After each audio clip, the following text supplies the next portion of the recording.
اخيرا لقيت دكتور هيسمع لاحزاني وشكوتي والامي.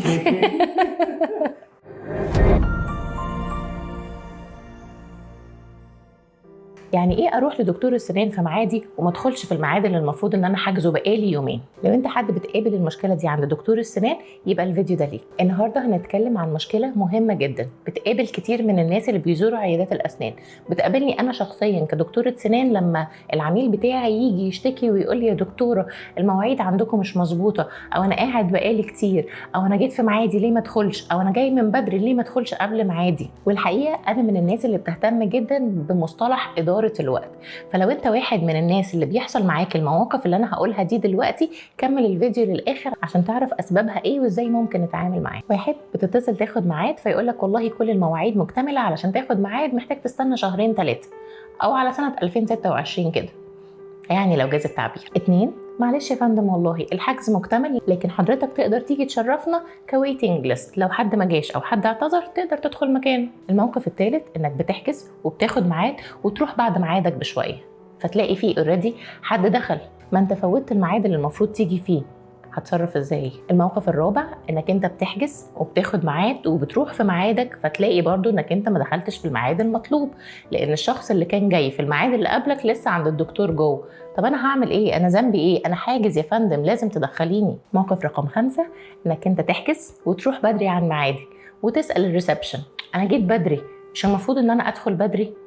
فتقول لك لا حضرتك حاجز وهتدخل في ميعادك. رقم 6 تتصل وتحجز وتاخد ميعاد وتروح في ميعادك وتدخل في ميعادك، بس الاجراءات تاخدك كتير جدا عند الدكتور السنان، وتبدا تحكي وتتكلم وتحكي وتتكلم وتسال والدكتور يجاوب وتسال تاني والدكتور يجاوب وتسال تالت والدكتور يجاوب، والوقت ياخدكم وتضيع الزياره على العميل اللي بعدك. اعتقد بعد اخر موقف ده الدنيا بدات توضح شويه، وبدانا ندرك ان في اوقات بيحصل حاجات جوه عياده الاسنان اللي بره ما يعرفش هي بتمشي ازاي. وتعالوا نتكلم عن ده بالتفصيل شويه. في الغالب كلنا لما بنروح لاي دكتور بنحب جدا ان احنا ناخد راحتنا، بنحب جدا ان احنا نقول كل الشكوى اللي موجوده عندنا بالتفصيل الممل، علشان الدكتور يبدا يسمعنا ويبدا يبقى عارف الموضوع على ارض الواقع، فيدينا بقى رايه او يعرفنا ايه المشكله وهنحلها ازاي. ويا يا عبد الصمد، يا ريت لو يا الدكتور عندك حالات ممكن توريهاني. اقول له يا حاج انت مش مصدقني، حالات ايه يا عم؟ والله العظيم اشتغلت الحالات دي قبل كده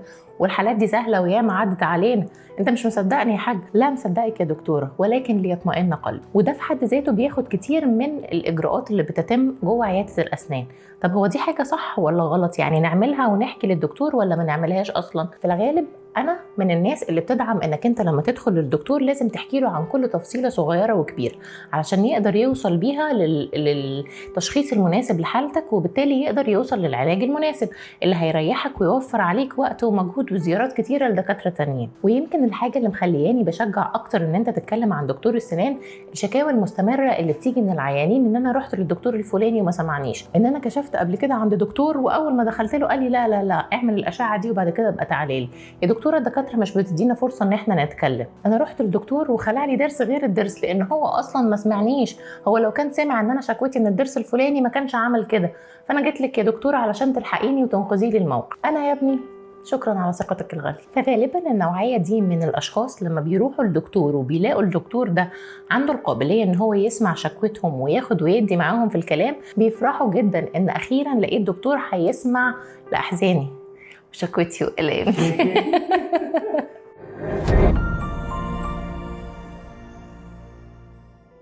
اخيرا لقوا دكتور يقدروا يحكوا له باستفاضه وبشكل كبير جدا عن كل حاجه بتحصل لهم امتى وليه وازاي وهو بيحس بايه. ماشي يا دكتور، هو ده برضو ايه علاقته باداره الوقت؟ بالعكس، ده ليه كل العلاقه باداره الوقت. حاجه مهمه جدا انا هنصحك بيها لما تروح عند دكتور السنان، غير انك انت تحكي له عن كل حاجه بالتفصيل، انك انت يا دوب تاخد على قد الوقت بتاع الحكاوي. ما ينفعش بعد الدكتور ما يشرح لك كل الخطه بتاعتك تبدا تعيد وتزيد في نفس الاسئله تاني. معلش يا دكتور اصل انا عايزه اطمن، معلش يا دكتور اصل جارتنا قالت لي الحاله الفلانيه، اصل بنت خالتي لما راحت للدكتور ونصحها بكذا الدكتور التاني لغى النصيحه. كل الحاجات دي بتبدا تاخد من وقتك، وقت الدكتور ووقت الشخص اللي منتظر بره والمفروض ميعاده جه ولازم يدخل. جميل جدا، يلا بقى نطلع بره اوضه الكشف كده ونشوف الشخص اللي قاعد بره ومستني يدخل دوره هو قاعد بره مش عارف انا جاي معادي وما دخلتش ليه لحد دلوقتي، انا حاجز، انا عندي شغل، انا جاي مخصوص من الشغل ومحتاج ان انا اروح علشان ارتاح، انا لازم ادخل في ميعادي. المشكله دي مش مشكله بسيطه، بالعكس لو المشكله دي حصلت فاي حد تعرض للموقف ده هو يستحق ان الدكتور يقول له انا اسف على التاخير يا فندم. لكن قبل ما ده يحصل لازم تبقى فاهم ان التاخير اللي بيحصل جوه اوضه الكشف ممكن يكون سببه حاجه من الاثنين. السبب الاولاني زي ما قلنا من شويه ان الحاله اللي قبل حضرتك اخذت وقت اكتر من وقتها، وده طبعا حاجه بنحاول ان احنا نقلل منها عن طريق ان احنا نوعي الحاله بتاعتنا ونديلها المعلومات اللي تقدر تفيدها بالوقت الكافي. السبب الثاني وهي في الحقيقه ممكن تبقى مجموعه اسباب وكلها بتبقى خارجه عن سيطره الدكتور.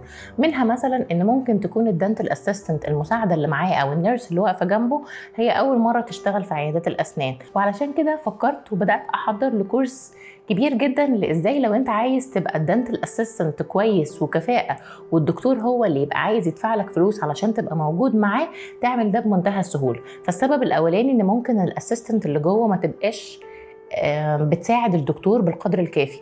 السبب التاني ممكن يكون الدكتور وهو بيشتغل حصل اي اجراء خارج عن السيطره، مثلا مريض بيخلع ضرسه وفجاه حصل نزيف لاي سبب من الاسباب والدكتور ما كانش عامل حسابه، او المريض ما كانش قايل للدكتور مثلا انه بياخد ادويه سيوله، فالنزيف ده هيبقى نتيجته ايه؟